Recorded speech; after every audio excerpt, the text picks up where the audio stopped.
Okay, good morning, good afternoon, good evening. This is Alan Burgos from the hashtag Walk with Lan channel. Welcome and welcome back to our channel. Guys, if you are not yet subscribed to our channel, please do it so now so that you can be a part of this growing family. We are now officially 8,490 subscribers. Thank you so much guys. God bless you all. Mahal na mahal ko po kayo. I love you all. Okay, sige.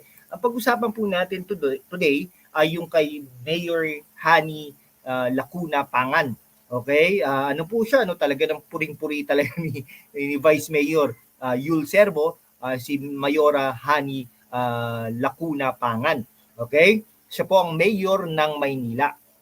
At ini-expect po natin na makakatunggali niya sa darating na eleksyon ang kanyang dating kakampi at kanyang kapatiran na si Yorme Isko Moreno, no? Kaya Mayora versus Yorme.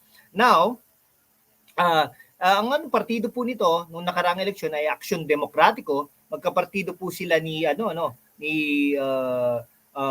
Isko Moreno, no? Si Yorme Isko Moreno sa national. Pero sa local, magkaparehas din po sila, yung Asenso Manila, no? Ano po 'yon, no? Local party. So ibig sabihin,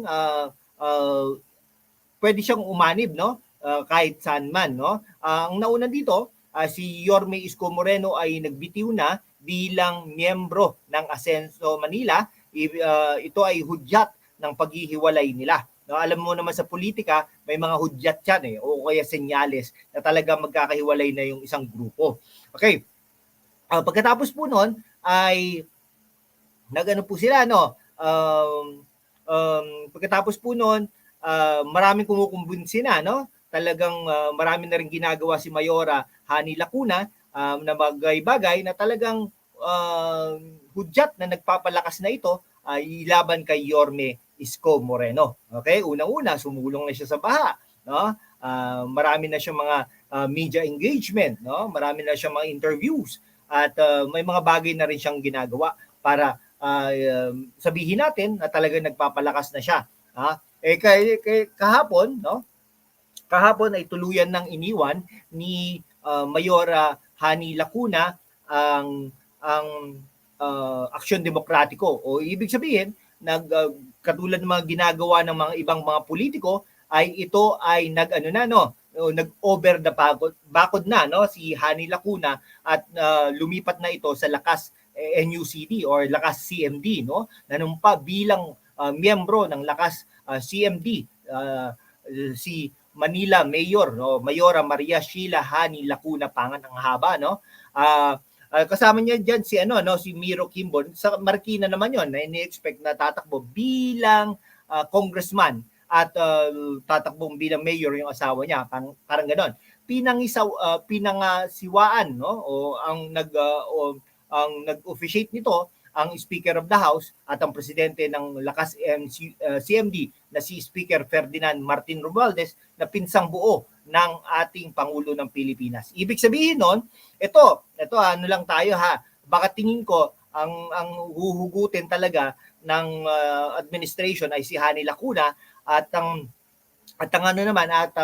Vice President Sara Duterte, ang huhugutin diyan ay si Isko Moreno. Parang ganyan, no? Ang panunumpa ng dalawa sa isang simpleng seremonya na ginanap sa social hall ng Speaker's Office sa Kamara de Representantes, no? So iginiit ni Romualdez ang kahalagahan ng pagpasok ng mga bagong miyembro ng partido na lalo umanong magpapatatag sa suporta sa mga programa at polisiya ng Pangulong Ferdinand Marcos, no? So their leadership experience and commitment to serve our people greatly enhance our collective efforts and support the agenda for prosperity of President Ferdinand R. Marcos Jr. and his vision for bagong Pilipinas. Dagdag pa ni Romualdez, no? Yan. Ay, ito pa, may mga may mga kasama, no? May mga kasama si Hani Lacuna, no?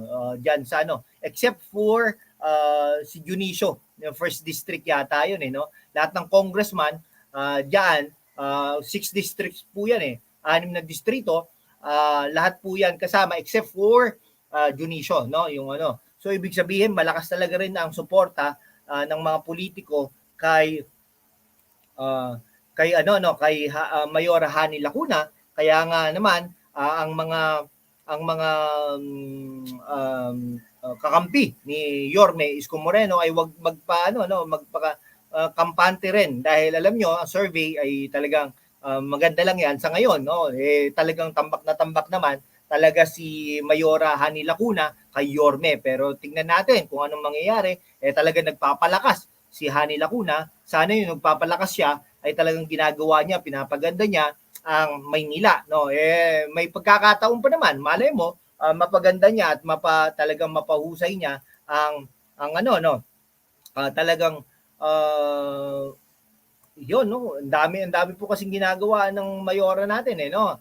Pero si Yorme ay ang update nasa no, nasa ibang bansa dahil contract artist din po kasi siya ng GMA, no? GMA. Hindi ko alam bakit ganoon kasi si Kim Atienza kaya hindi nga po nakatakbo ay kasama sa kontrata niya na hindi yata pagtakbo. Pero anyhow, na po yan, no?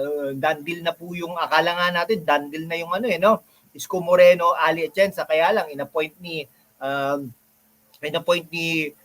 Pangulong Bongbong Marcos sa Department of Agriculture, kaya naman si Ali Atienza ay hindi natatakbo bilang Vice Mayor at ang humalili sa kanya, ang kanyang kapatid na si Chi Atienza Valdepeñas. Okay, so ay nako, malaki-laking to, 2 milyon 2 milyon ang botante ng Maynila, no? Ayon kay Yul Serbo, no? Ito si Yul Serbo naman parang kinakalaban niya ang mga konsehales. Pero siyempre may mga konsehal pa rin na depende yan no? Tatakbo bilang konsehal o congressman o konsehal kasi yung 5 distrito ay parang incumbent lahat yun no? Tignan po natin kung anong mangyayari, pero si Yul Serbo mukhang kinakalaban din ng mga konsehales ayon sa kanyang speech. Wag na daw, iwasan na daw magdebate. Maaari ba yun? Na iwasan magdebate? Ano naman po, paano maiwasan magdebate, mga konsehales kayo, di ba? Batas yan batas ang pinag-uusapan, policy making ang pinag-uusapan. Bakit po ganon? Iwasan ang pagdebate.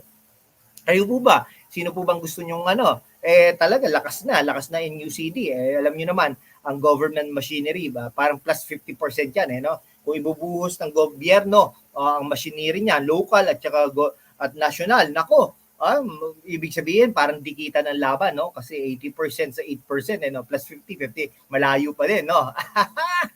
Malayo pa din ang Mayora.